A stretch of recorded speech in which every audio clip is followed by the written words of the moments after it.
Welcome to V3 news లక్ష్యం సమాజహితం. నేను Emilia. బులెటిన్లో ముందుగా హెడ్లైన్స్ చూద్దాం. భారీ వర్షాలతో అతలాకుతలమవుతున్న ముంబై. గత 24 గంటల్లో 200.8 మిల్లీమీటర్ల వర్షపాతం నమోదు. టీడీపీ అమరావతిపై సవతి తల్లి ప్రేమ చూపిస్తోంది. విశాఖలో మంత్రి అవంతి శ్రీనివాస్ ఎద్దేవా.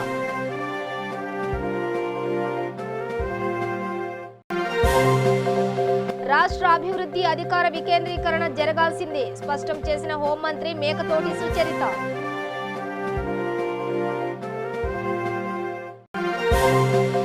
కొల్లు రవీంద్ర కుటుంబానికి మాజీ మంత్రి దేవినేని ఉమా పరామర్శ. సీఎం జగన్ బీసీ వర్గాన్ని రాజకీయంగా అణగదొక్కేందుకు ప్రయత్నిస్తున్నారని మండిపాటు. నూజివీడులో అంబులెన్స్లను ప్రారంభించిన ఎమ్మెల్యే. ప్రతి పేదవాడికి కార్పొరేట్ వైద్యం అందడమే వైఎస్ఆర్ ఆరోగ్యశ్రీ పథక లక్ష్యం. డీటెయిల్స్ చూస్తే దేశ ఆర్థిక రాజధాని ముంబై భారీ వర్షాలతో అతలకుతలమవుతోంది. గత 24 గంటల్లో ఏకంగా 200.8 మిల్లీమీటర్ల వర్షపాతం నమోదైంది. గత 5 ఏళ్లలో ఒకే రోజు ఇంత భారీ వర్షం కురవడం ఇదే తొలిసారి. వరుసగా 3 రోజులుగా కురుస్తున్న కుండపోతతో ముంబై సహా శివారు ప్రాంతాలు జలమయమయ్యాయి.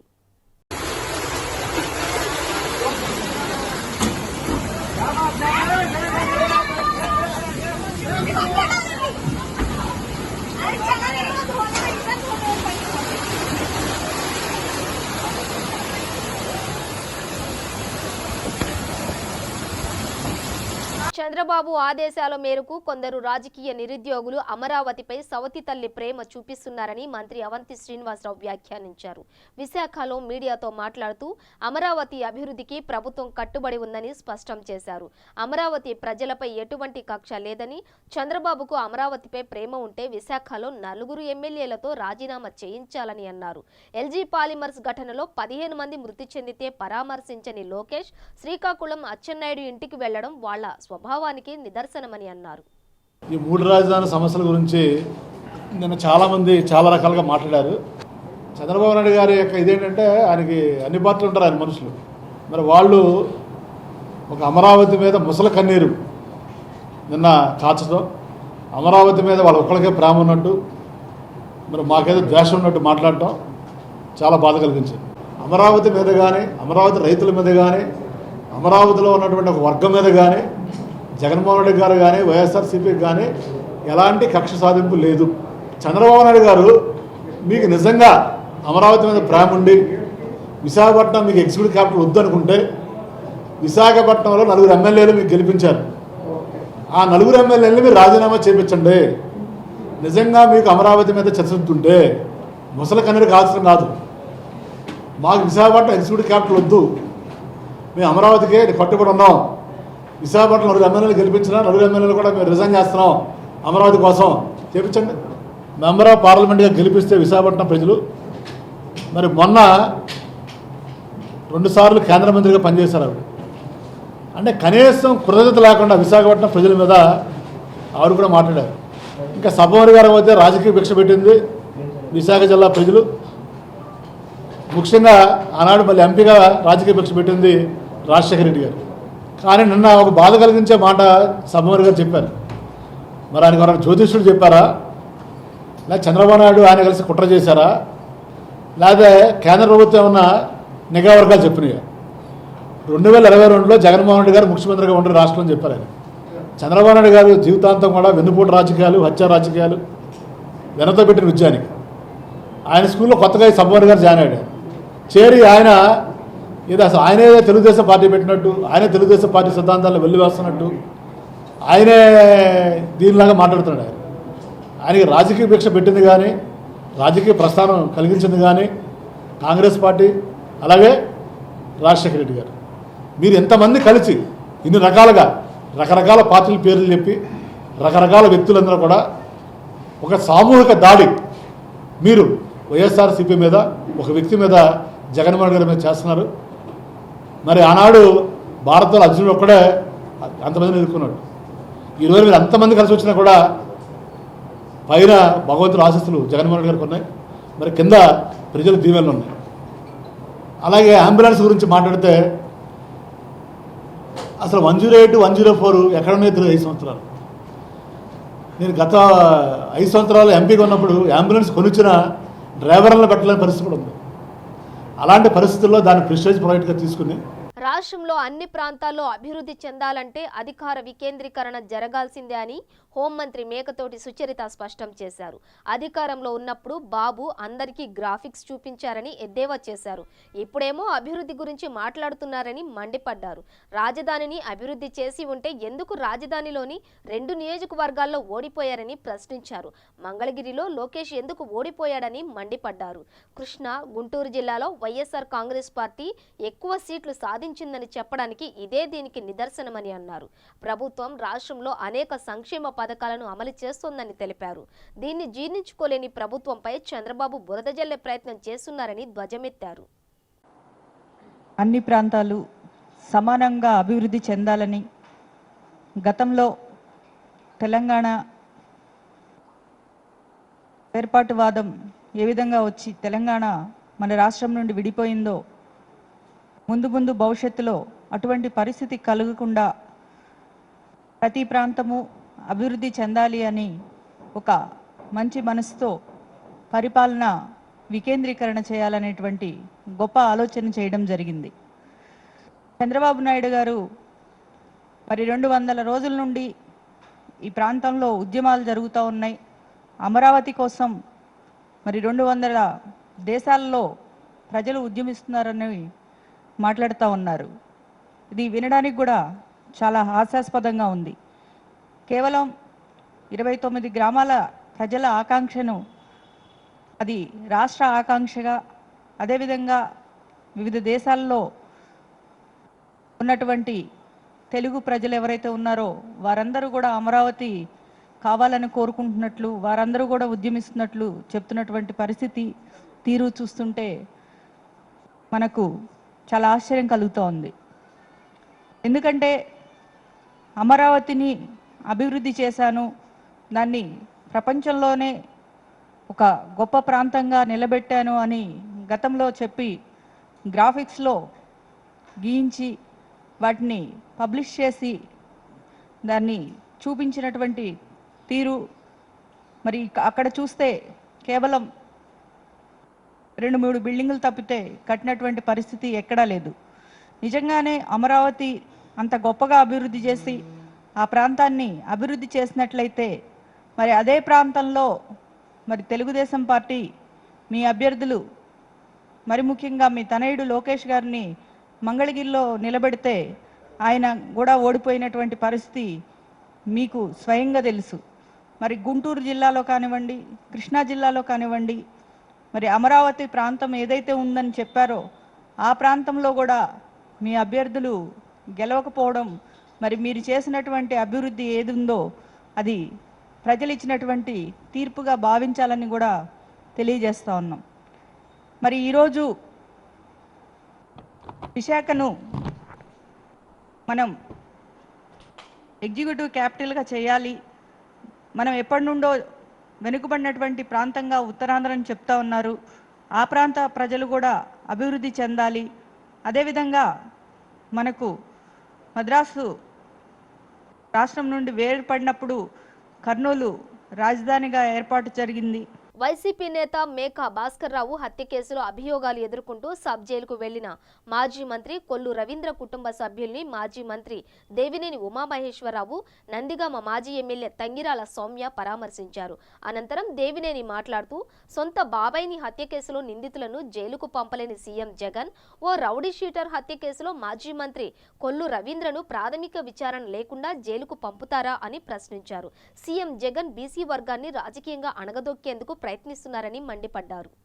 రాజకీయ కక్షతో పరిపాలన చేయటం చేతగాక కొల్లు రవీంద్ర లాంటి నిజాయితీపరుడు, అంకిత భావంతో పార్టీ పనిచేసే వ్యక్తిని ఒక రాజకీయ కుటుంబం మీకు లొంగలా, మీకు లొంగి మీకు అమ్ముడుపోయి మీ మాటింటే మీ కండువాలు కప్పించుకుంటే మీరు పార్టీలో చేర్చుకొని వదిలేస్తారు. ఇవాళ మా కొల్లు రవీంద్ర, మా అచ్చెన్నాయుడు, మా నాయకులంతా ఎదురు తిరుగుతున్నారు కాబట్టి ఇవాళ వీళ్ళందరినీ జైల్లో పెడతాం. ఒకటే చెప్తున్నాం, తెలుగుదేశం పార్టీ కార్యకర్తలు 60 లక్షల మంది ఉన్నారు. జగన్మోహన్ రెడ్డి గారు మీరు ఎంత తప్పుడు కేసులు పెట్టి మా మీద ఎంత నొక్కాలని ప్రయత్నం చేస్తే మా వాళ్ళు అంత తిరగబడతారు. అధికారంలో ఉన్నప్పుడు కూడా ఎవరో కూడా వీళ్ళంతా వచ్చి పనులు కావాలనో లేకపోతే ఇంకోటో కావాలనో అడిగే కార్యకర్తలు నాయకులు కాదు మా వాళ్ళు. కష్టాల్లో ఉన్నప్పుడే పార్టీకి అండగా నిలబడతారు, నాయకులకు అండగా నిలబడతారు. ఇవాళ 4 రోజులు మీ కార్యక్రమాలు ఏంటిది? 29వ తారీఖు పిరికి వాళ్ళు మీరా మేమా? మంత్రులు మాట్లాడుతున్నారు కొల్లు రవీంద్ర గురించి. 29వ తారీఖు మధ్యాహ్నం 1:15కి ఆయన పేరు పెట్టి మీరు ఆయన పేరు ఎందుకు దాచారండి? మంత్రులను ఎందుకు సమాధానం చెప్పమనండి. 1:15కి ఆయన పేరు ఎఫ్ఐఆర్లో పెట్టి మీరు ఎందుకు బయట పెట్టలా? లేదని ఎందుకు నాటకాలు ఆడారు? 2వ తారీఖు డిఎస్పీ ప్రెస్ మీట్లో ఎందుకు చెప్పలా? వైజాగ్ వెళ్తామంటే ఆయన అరెస్ట్ చేసాం, పట్టుకొచ్చాం, పారిపోయాం, ఇళ్ల మీద పడి పోలీసులను పంపించి ఫోన్లు అన్నీ ఎత్తుకెళ్ళిపోయి, సామాన్లు ఎత్తుకెళ్ళిపోయి ఏం సాధిద్దామని, ఏం బెదిరిద్దామని. సార్ ఫోన్లు అసలు ఏమీ ఎత్తుకెళ్ళలేదంట కదా సార్, ఇక్కడ ఉండిపోయినాయి వాళ్ళు చెప్పాలి, చెప్తున్నారు అన్నమాట. అది బాధ్యత గల వాళ్ళు చెప్పాలి, కుటుంబ సభ్యులు చెప్పారు. కాబట్టి మా రవీంద్ర తప్పకుండా ఈ తప్పుడు కేసుల్లోంచి, ఈ దుర్మార్గాల్లోంచి తప్పకుండా న్యాయదేవత కాపాడుతుంది. న్యాయస్థానాల్లో న్యాయ పోరాటం చేస్తాం, మొత్తం కోర్టు దృష్టికి తీసుకొస్తాం. మీ ఎఫ్ఐఆర్లు కానీ మీ దుర్మార్గాలు కానీ ఇంత కుట్రపూరితంగా దుర్మార్గంగా కొల్లు రవీంద్ర గారిని అరెస్ట్ చేసి మళ్ళీ చూడండి ఆయన తీసుకొచ్చి గూడూరు పోలీస్ స్టేషన్లో పెట్టారు. ఆయనకున్న దీన్ని బట్టి రాజమండ్రి జైలుకి తీసుకెళ్తామని చెప్పారు. సమాచారాన్ని సరిగా మేజిస్ట్రేట్కి, జడ్జికి ఆన్లైన్లో చెప్పకుండా మీరు 4-5 రోజులు బందర్ సబ్ జైల్లో ఉన్నారు కాబట్టి కొల్లు రవీంద్ర కూడా 2 రోజులు సబ్ జైల్లో ఇబ్బందులు పడాలి. రాజమండ్రి వెళ్తే అక్కడ ఫెసిలిటీస్ అవన్నీ కూడా ఉంటాయి కాబట్టి ఇక్కడ ఇబ్బందులు పెట్టాలని కావాలని పొద్దున్న నుంచి సాయంత్రం దాకా 2ంటికి తీసుకెళ్తుంటే బయలుదేరాను. పేద ప్రజల ఆరోగ్య పరిరక్షణే ధ్యేయంగా రాష్ట్ర ముఖ్యమంత్రి వైఎస్ జగన్మోహన్ రెడ్డి పనిచేస్తున్నారని నూజివీడు ఎమ్మెల్యే మేకా వెంకట ప్రతాప్ అప్పారావు అన్నారు. నియోజకవర్గానికి రాష్ట్ర ప్రభుత్వం కేటాయించిన 108, 104 వాహనాలను స్థానిక ఏరియా ఆసుపత్రి ఆవరణలో ఆయన ప్రారంభించారు. అనంతరం ఎమ్మెల్యే స్వయంగా అంబులెన్స్ నడిపారు. ఈ సందర్భంగా శాసనసభ్యులు మాట్లాడుతూ ప్రతి పేదవాడికి కార్పొరేట్ వైద్య సదుపాయం అందించేందుకే వైఎస్ఆర్ ఆరోగ్యశ్రీ కార్యక్రమం అమలు చేస్తున్నారని కొనియాడారు. గత ప్రభుత్వం ఆరోగ్యశ్రీ పథకాన్ని సరిగ్గా అమలు చేయకుండా నిర్లక్ష్యం చేసిందన్నారు. ప్రస్తుతం అత్యాధునిక వైద్య టెక్నాలజీతో కూడిన అంబులెన్సులను ప్రతి మండలానికి 1 చొప్పున కేటాయించారని తెలిపారు. ఈ కార్యక్రమంలో న్యూజివీడ్ ఏరియా ఆసుపత్రి medical superintendent Narendra Singh, doctor సహనం, డాక్టర్ శ్రీకాంత్, వైఎస్ఆర్సీపీ నాయకులు సత్యనారాయణ, రాము తదితరులు పాల్గొన్నారు. ఇది ఒకటే కాదు, అనేక కార్యక్రమాలు చేశారో ఎన్ని అందరూ తెలుసు, ఇప్పుడు చెప్పక్కర్లేదు. ఇంకా చేయబోయే కార్యక్రమాలు ఇంకా చాలా ఉన్నాయి. ఇవాళ మనందరం కూడా ఆయనకి సపోర్ట్ ఇవ్వాల్సినటువంటి ఆవశ్యకత ఉన్నది. ఇవాళ ఏదో కొంతమంది ఊహించుకుంటున్నారు, ఏమీ జరగదు. ఏ ముఖ్యమంత్రి కూడా రాబోయే రోజుల్లో ఎవరూ లేరు. మళ్ళీ 3 సార్లు మళ్ళీ ముఖ్యమంత్రిగా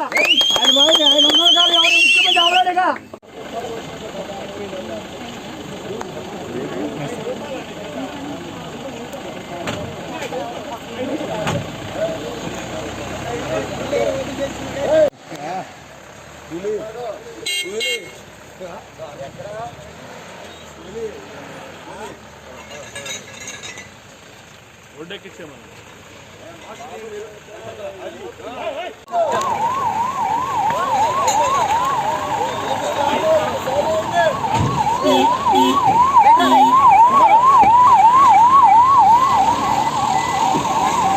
కర్నూలు జిల్లా నందికొట్కూరులో ఎన్టీఆర్ అండ్ ఎన్కేఆర్ అభిమాన సంఘ ఆధ్వర్యంలో నందమూరి కళ్యాణరామ్ జన్మదిన వేడుకలు ఘనంగా నిర్వహించారు. ఇందులో భాగంగా షిరిడి సాయి వృద్ధాశ్రమంలో వృద్ధులకు అన్నదాన కార్యక్రమం ఏర్పాటు చేశారు. ఈ కార్యక్రమానికి ముఖ్య అతిథిగా ఎస్వి విజయ మనోహరి పాల్గొని అన్నదాన కార్యక్రమం ప్రారంభించారు. ఈ కార్యక్రమంలో టైగర్ టీం మార్కులు జిల్లా అధ్యక్షులు బోయపాటి మధు, సభ్యులు బోయపాటి నాగ, రాము, సత్య, కోటేష్ గౌడ్ తదితరులు పాల్గొన్నారు.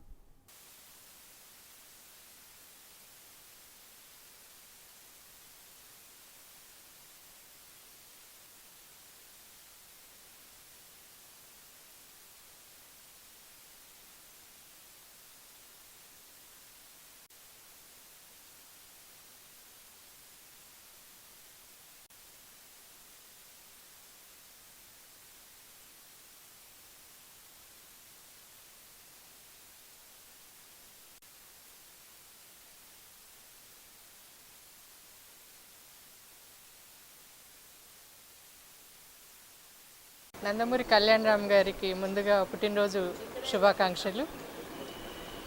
కళ్యాణ్ రామ్ గారి పుట్టినరోజు సందర్భంగా ఈరోజు బోయపాటి మధు ఇక్కడ టైగర్ టీం అధ్యక్షుడు బోయపాటి మధు ఇక్కడ వృద్ధులకు అన్నదాన కార్యక్రమం చేశారు. అభిమానులు ఉండడం గొప్ప కాదు, కానీ ఇట్లా సేవాగుణం ఉన్న అభిమానులను కలిగి ఉండడం చాలా గొప్ప విషయము. ఆ విషయంలో మేమందరం కూడా చాలా అదృష్టవంతులుగా నేను భావిస్తూ ఉన్నాను. కళ్యాణ్ రామ్ గారు పుట్టినరోజే కాదు, ఏ సేవా కార్యక్రమాల్లో అయినా మధు ముందుంటాడు. రక్తదానంలో కానీ, అన్నదానాలలో కానీ, ఇంకా ఇతరత్ర అన్ని సేవా కార్యక్రమాల్లో ముందుంటారు. ఇటువంటి అభిమానులు కలిగి ఉండడం మాకందరికీ చాలా అదృష్టము. మధు అయితేనేమి, మధు ఇతర టీం సభ్యులు అందరూ కూడా భగవంతుడు ఈరోజు గురు పౌర్ణమి సందర్భంగా కూడా సాయిబాబా గారి గురువులందరి తరపున కూడా అందరికీ ధన్యవాదాలు తెలియజేసుకుంటున్నాను. అందరికీ భగవంతుడు ఆయురారోగ్య ఐశ్వర్యాలను ప్రసాదించాలని చెప్పని మనస్ఫూర్తిగా కోరుకుంటున్నాను. కళ్యాణ్ రామ్ గారు ఇంకా ఇటువంటి ఎన్నో పుట్టినరోజులు ఘనంగా జరుపుకోవాలని చెప్పని మనస్ఫూర్తిగా కోరుకుంటున్నాను. నందమూరి కళ్యాణ్ రామ్ జన్మదిన సందర్భంగా ఇక్కడ షిరిడి సాయి ఉద్రాశ్రమంలో అన్నదాన కార్యక్రమం జరిపినాము. ఈ కార్యక్రమానికి మా ఇంటి ఆడపడుచు ముఖ్య అతిథిగా విచ్చేసి అందుకు చాలా ఆనందంగా ఉంది. అదేవిధంగా ఈరోజు గురు పౌర్ణమి సందర్భంగా అందరికీ మా సాయిబాబా ఆశీర్వాదం అందరికీ ఉండాలని, అదేవిధంగా మా కళ్యాణ రామన్ ఎన్నో పుట్టినరోజు జరుపుకోవాలని కోరుకుంటూ ఆరోగ్యాలతో అందరూ ఉండాలని కోరుకుంటున్నాము. మరొకసారి మా నందమూరి కళ్యాణ రామన్కి టైగర్ టీం ఎన్టీఆర్ ఎన్కే ఫ్యాన్స్ తరఫున మరొకసారి హ్యాపీ బర్త్డే అన్న. ఈరోజు జిల్లా వేడికి కూడా కొంతమంది కరోనా వల్ల మేము పోలేక అందరూ యమునూరు కానీ, ఆలూరు కానీ, కోడుముట్లో కూడా ప్రోగ్రామ్ చేసుకున్నారు. వాళ్ళు చేసుకొని చెప్పినాము. ఇటువంటి ఆల్ ది బెస్ట్ మళ్ళీ నందమూరి కళ్యాణ రామన్. చేపల కోసం ఇరు గ్రామాల మధ్య జరిగిన ఘర్షణలో పలువురు గాయపడిన ఘటన అనంతపురం జిల్లాలో చోటు చేసుకుంది. రొద్దం మండలం తురకలపట్నం చేపల చెరువు వద్ద ఇరు వర్గాల మధ్య ఘర్షణ చోటు చేసుకుంది. ఇటీవల కృష్ణా జలాలతో చెరువుకు భారీగా నీరు వచ్చి చేరింది. ఈ క్రమంలో తురకలపట్నం, పెద్ద కోడిపల్లి గ్రామాలకు చెందిన ప్రజలు చెరువులోని చేపల విషయంలో వాదోపవాదానికి దిగారు. గతంలో పెద్ద కోడిపల్లి గ్రామానికి చెందిన చేపల సొసైటీ ఉందని, కాబట్టి తమకు అధికారం ఉంటుందని ఆ గ్రామ ప్రజలు తెలిపారు. అయితే తురకపట్నం గ్రామంలో చెరువు ఉంది కాబట్టి చేపలు పట్టే అధికారం తమ గ్రామానికే ఉంటుందని ఇక్కడి గ్రామస్తులు స్పష్టం చేశారు. ఈ క్రమంలో మాట పెరగడంతో ఇరు గ్రామాల ప్రజలు కర్రలతో దాడులకు పాల్పడ్డారు. దీంతో 12 మంది తీవ్ర గాయాల పాలయ్యారు.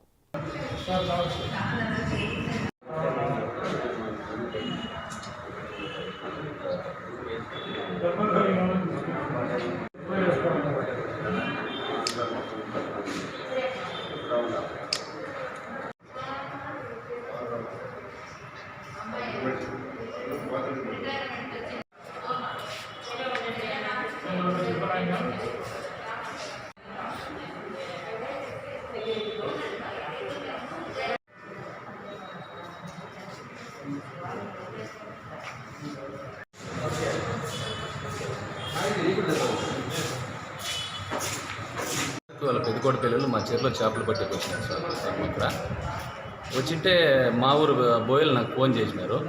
నేను అడిగి పోయేసి చేపలు వదిలేతోటే వదలొద్దని చెప్పినారు కదా, మళ్ళీ మీరు ఆ రోజు కొట్టేకి వచ్చినారు, మళ్ళీ ఇప్పుడు చేపలు పట్టుకొని వస్తున్నారు, ఇదేం పద్ధతి కదా, చేపలు మాత్రం పుట్టొద్దండి, ఎవరన్నా పట్టుకొని పోని మీ ఎవరు పుట్టకూడదు అని చెప్పి అన్నాను. అంటే నేను చేపలు పట్టుదని నువ్వెవరు రా అని చెప్పేసి గోపాల్ అనే చెప్పు తీసుకోవాలి కొట్టి ఎంతమంది కొడతాం అని చెప్పేసి మేము మీకు అంటున్నట్లు ఇంకా ఏం చేసినా మేము ఇడిచేయాలి, చేపలు కొట్టించేయాలంటే బోట్ దింపినారు, ఆ బోట్ బయటకు తీయాలని చెప్పి అంటాను. ఆయన పెద్దకోటపల్లి నుంచి వాళ్ళ జనం వచ్చేసి ఇడిసి మేము ఉండేది 7 మంది ఉన్నాము, వాళ్ళు అడ్డం వచ్చినందరూ కొట్టుకుంటూ వచ్చేస్తున్నారు. ఎంతమంది వచ్చినట్టు దాంట్లో 40 మంది అక్కడ ఉన్నారు. మేము 8 మంది ఇక్కడ ఉన్నాము, చెరువులోనే ఉన్నాము. ఊర్లో నుంచి మా వాళ్ళు ఎవరు వచ్చాక అయింది, మేము అక్కడ లేము ఉన్నామని తెలియదు కాబట్టి కొట్టినారు. 30 మంది అక్కడ వచ్చింటారు. మాకు 5 మందికి 6 మందికి దెబ్బలు తగిలింది.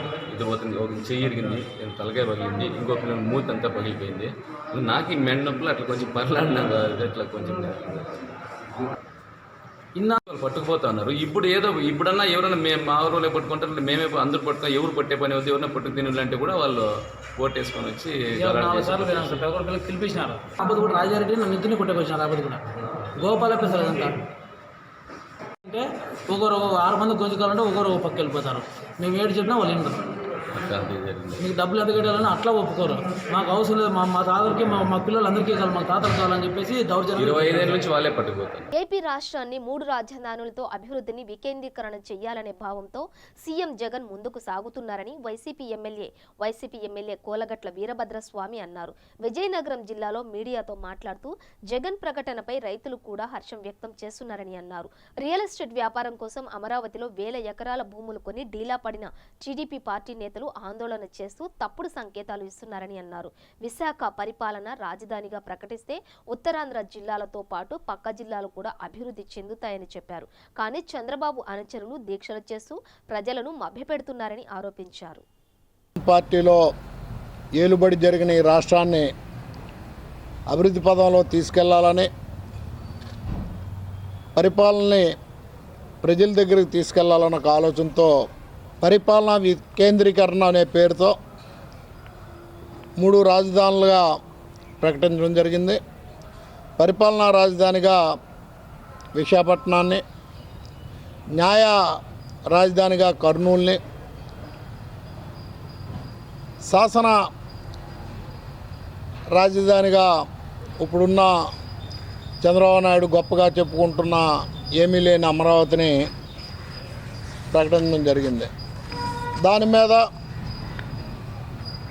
రైతులు సంతోషపడినప్పటికీ మా భూములు మరలా తిరిగి మాకు ప్రభుత్వం ఇస్తుందేమో అనొక ఆలోచన, ఒక సంతోషాన్ని వ్యక్తం చేస్తున్న పరిస్థితిలో రియల్ ఎస్టేట్ వ్యాపారం చేసే నిమిత్తం రాష్ట్రంలో ఉన్న చంద్రబాబు నాయుడు గారి పార్టీ నాయకులు కానీ, వారి అనుచరులు కానీ, వారి స్నేహితులు చుట్టాలు కానీ ఆ ప్రాంతంలో అనేక వేల ఎకరాలని కొని ఈ రాజధాని చంద్రబాబు నాయుడు చెబుతున్నట్టు అభివృద్ధి చెందితే రియల్ ఎస్టేట్ వ్యాపారం చేసుకుందాం అని ఒక ఆలోచన చేసిన వ్యక్తులు మాత్రం ఈరోజు బాధపడుతూ ఆందోళన చేస్తున్నట్టు, ధర్నాలు చేస్తున్నట్టు ప్రజలకి మీడియా ద్వారాగా ఒక సంకేతాలని, తప్పుడు సంకేతాలని ఇస్తున్న పరిస్థితి.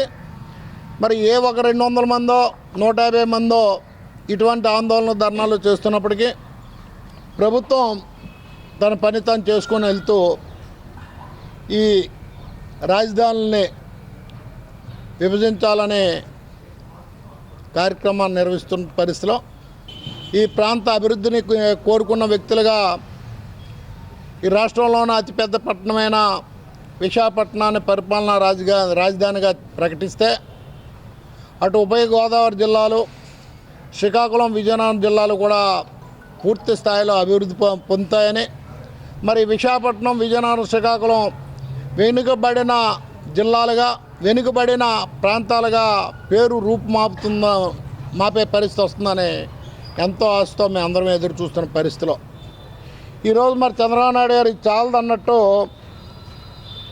ఎన్ఆర్ఐ ఫర్ అమరావతి అనే పేరిట ప్రపంచవ్యాప్తంగా అమరావతిని అక్కడే ఉంచాలని ఒక ఆందోళన చేస్తానని చెప్పడం చూస్తుంటే ఇంట గెలవనమ్మ రచ్చకేగినట్టు ఆంధ్ర రాష్ట్ర ప్రజలు నీ పరిపాలన చూసి, నువ్వు చేసిన అభివృద్ధిని చూసి నువ్వు కానీ, నీ పార్టీ కానీ, మీ పరిపాలన కానీ మాకు అవసరం లేదు, ఇంటికి పో అని ప్రజలు.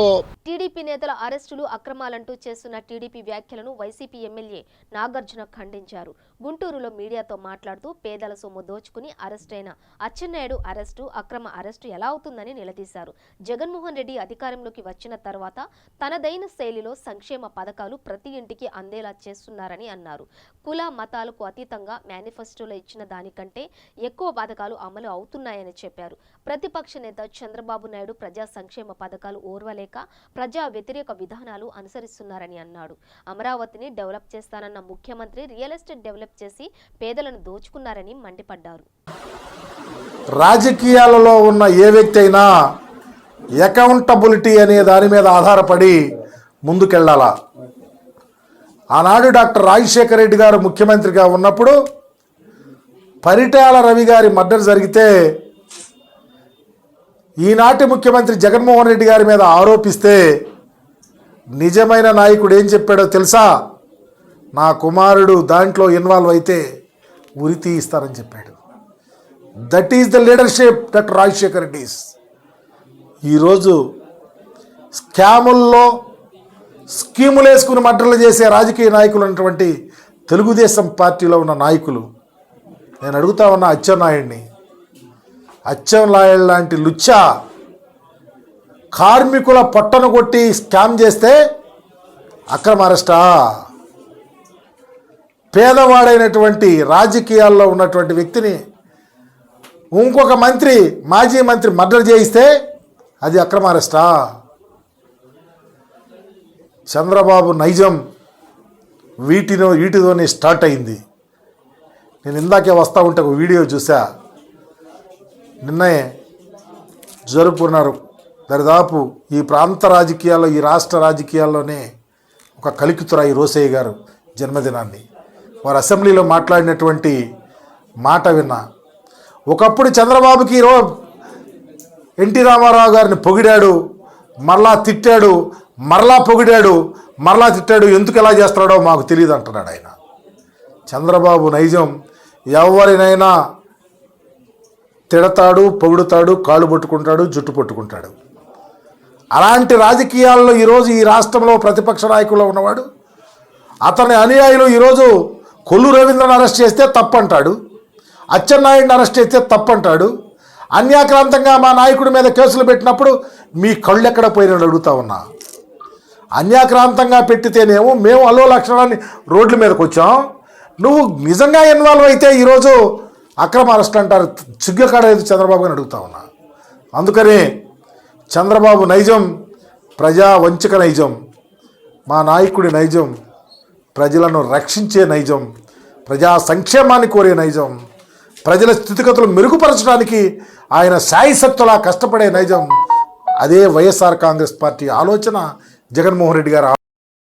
బులెటిన్ ముగించే ముందు హెడ్లైన్స్ మరోసారి. భారీ వర్షాలతో అతలాకుతలమవుతున్న ముంబై. గత 24 గంటల్లో 200.8 మిల్లీమీటర్ల వర్షపాతం నమోదు. టీడీపీ అమరావతిపై సవతి తల్లి ప్రేమ చూపిస్తోంది. విశాఖలో మంత్రి అవంతి శ్రీనివాస్ ఎద్దేవా.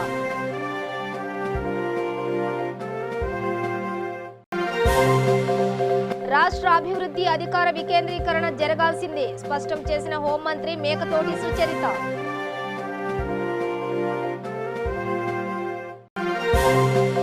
కొల్లు రవీంద్ర కుటుంబానికి మాజీ మంత్రి దేవినేని ఉమా పరామర్శ.